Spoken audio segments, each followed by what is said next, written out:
But I wanted to give you guys an update on episode 154 of the ST Chronicles on the relationship between your mother and I. Escape, M2. Tonight we're taking the ST. Subscribe. Yeah, I wanted to give you guys an update on the plans for the ST.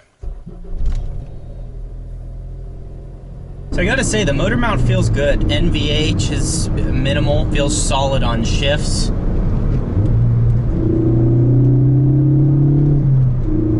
Yeah, feels really good. So again, discount code Jeebs, I'll have it written at the bottom of the screen there, and if you go into the description, you can go onto Innovative Mounts. If you don't know what I'm talking about, check the card at the top of your screen. You can see me install, me and Brad, well, mainly Brad, I was just cameraman, but you can see him install. It's supposed to go right there. Anyways, motor mount feels great. So now I want to talk about my plan with the ST. I have the front mount intercooler on its way from Mountoon, along with the upgraded silicone piping. Just a more rigid pipe that's going to be able to hold vacuum a little bit better than the stock pipes. Install and review of that is coming. I'm also going to go get my brakes checked on. I'm going to check on fluid, I'm going to check on the wear of the rotors, the wear of the pads, and replace what needs to be replaced with an upgrade. Probably the Stop Tech rotors and pads, and then upgrading the brake fluid. Again, I will be doing a video covering all of that and reviewing it. Brake dust, sound, is it hard or easy to install? All that type of stuff. I also need to do a coolant flush on the car. That's just a normal maintenance thing I need to do. Get rid of these two check engine lights, and then do a street weight reduction. So like, you know, on Forza, when you're upgrading your car and you click one over and it removes like the spare tire and the seats, that's what I'm going to do in this car. I'm going to see how much weight that sheds, take it into the canyon, see how the car feels, see if the sound difference, do things like that. And then obviously doing my upgrades or updates every 5,000 miles like I've been doing now for 4 years on the ST. Because the car runs great, it feels great, and I really enjoy it. But at the same time, for my daily job, like I've been saying for a while, I want to have a car that is an automatic transmission. So once all of that is complete, sell the car, probably around the August time frame, maybe earlier, I'm not sure, and then get a 2017 Plus Golf R DCT, Veloster N DCT. The Kona N should be being released this summer. Get that in a DCT. Or get like an Evo, and then again just work on those cars. And well, the Evo, I guess we could get an Evo 10 with an automatic transmission, so that's a possibility as well.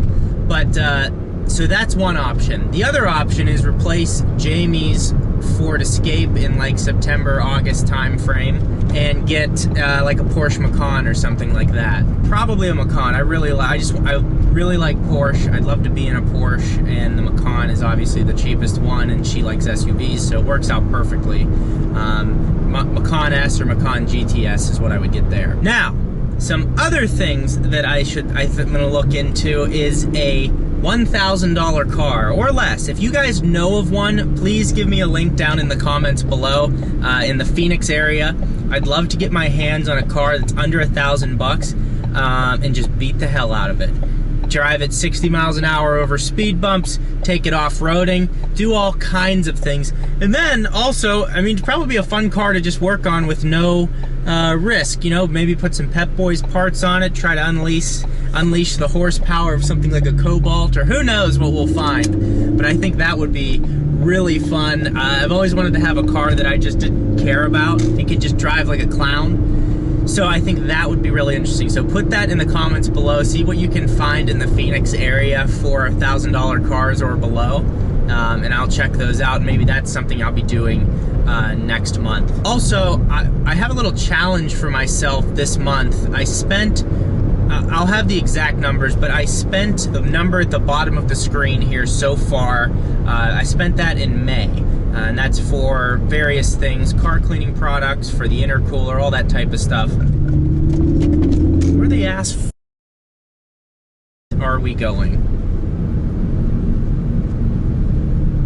The challenge that I have set up is I spent the amount you're seeing at the bottom of the screen, and I am going to try and cover those expenses in the month of May.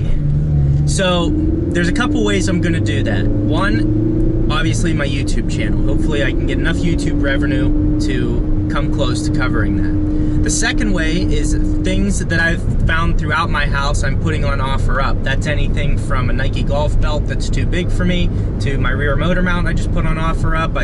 I've sold literally pajamas that I don't wear with Steelers logos on them for $25. Like all kinds of random things that you would just normally give away.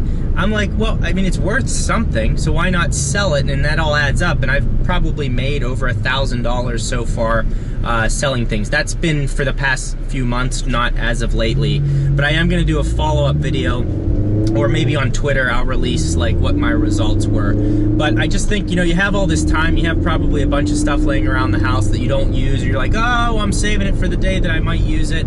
It's just better in a time like this to just have cash in your hand. So that's another way, OfferUp. The third way I'm doing it is, and again, these are all ways outside of my job. I still have my job and I'm getting paid, but I'm trying to find other ways to create income just as a challenge to me. So, and YouTube revenue is down like 1/4 of what it normally is. Normally I'd be making like $1,000 about a month. Right now I'm making like $320. So my views are still, I do like 130 or 150,000 views a month. But the views are great, but the revenue's down just because there's a lot of companies that they're just unsure of the market. All the stores are closed, so they're spending less on advertising. The third way I'm gonna be creating revenue is through my Amazon Associates account. Now, some people, one thing that's tough when you're starting out on YouTube is the fact that you're not approved for monetization. So when you're not approved, you can't make money, but you can still make videos and post them. And one of the ways to make money is if you have an Amazon Associates account. All you need to do is hook your bank account up, and then it'll give you, and you can create links for anything on Amazon and be paid for it. You do have to disclose when you're doing a video and reviewing something, and if you put your link below, you have to disclose that it is that's your Amazon Associates link, and you may be getting commissions if someone clicks on the link and buys the product. I'm at Panera right now.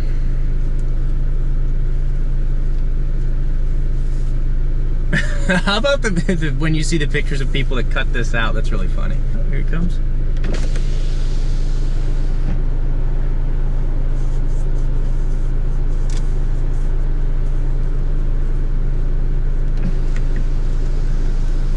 Thought he was coming to deliver my food.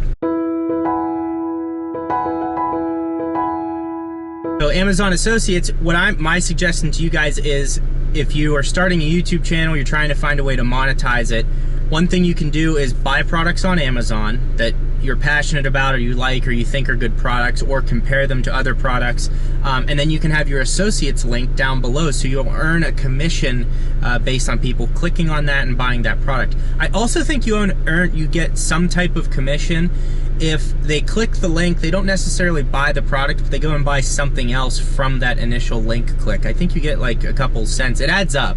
It really does. So that's one way that you can monetize, and that's one way that I'm also going to be trying to make revenue this month to pay for what I spent last month.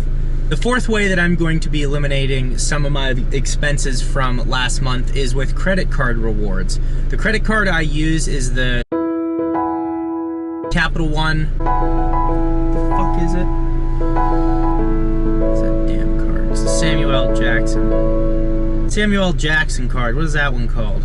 Anyways, you get 1.5% cash back on everything, and there's no like, it's not like you can't use it on this, you can't use it on that. They can write you a check, or you can just buy something and then use the eraser and swipe and it's gone. It's been a really great credit card, so I highly recommend it. It has no annual fee. That's another way. I had like $47 in credit card rewards that I will be putting toward that total. So those are just a couple ideas for you guys while we're all quarantined right now. Nice way to make some extra cash. But I hope everyone is, first of all, staying healthy. I hope your jobs haven't been affected. I know it's affecting a lot of people, and it's gonna get even worse here, it looks like. And even for myself, I mean, I don't know that through the end of this month, if things don't pick up, where, you know, what our company's gonna start cutting. So it'll be interesting, but again, I hope you guys are all doing well. Thank you for the support on the motor mount. The feedback has been great so far. I think they actually sold out.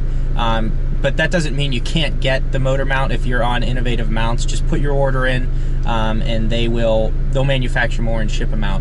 Also, please be aware that I am making nothing from their sales. I think with the shift bushings, I was getting a commission for 6 months, but for this, I'm not getting anything from that. If you use my discount code, that'll save you 10% off. I think there's actually a coronavirus, some type of code that gives you like 19% off. I don't know. You'll have to check it out when you go to the site, but I'm not getting anything from that. They sent me the mount in the hopes that I made a video. I made a video. The mount is great. And by using my code, that just shows how my audience reacted to the video. So they're going to try to help me get some deal with a different manufacturer to upgrade the brakes and things like that. So by using that code, that is getting you a discount and also showing them that going through me is a viable marketing resource. Nothing really to disclose there, but yeah, we're sitting here with the AC on. There's a little bit of vibration through the wheel, not much through the floorboard. The car feels really solid, so I'm impressed with the mount. The cost, the price point is great, and you know, hopefully Panera Bread just doesn't give me the squirts tonight. But other than that, that's all I got for you guys. I hope you're enjoying the content lately. I'm enjoying getting to upload this much, and but I also know that work is going to be absolutely crazy. I'm a medical device sales rep, so that means I'm going to be working 7 days a week. Really, I was anyways, like back when times were normal. I mean, if you have a surgeon on trauma call or something like that, you can get called at all hours. Generally not like past 10 o'clock at night, but I have started some surgeries at midnight, ended at 4 in the morning. I've been in surgeries that were 20 hours long. So yeah, so it's gonna get really crazy. So I'm just taking advantage of this time to post as many videos as possible, get these upgrades done, and then into the summer we go. But thank you for watching. Interested to see your feedback on this. The plans for the ST is, you know, do we get rid of it? Do we, you know, buy a $1,000 car, replace the Escape? Lotus also has a $60,000 entry-level car coming out. That makes me happy. I love Lotus. So that's where we're at. Thanks for watching. We'll see you next time.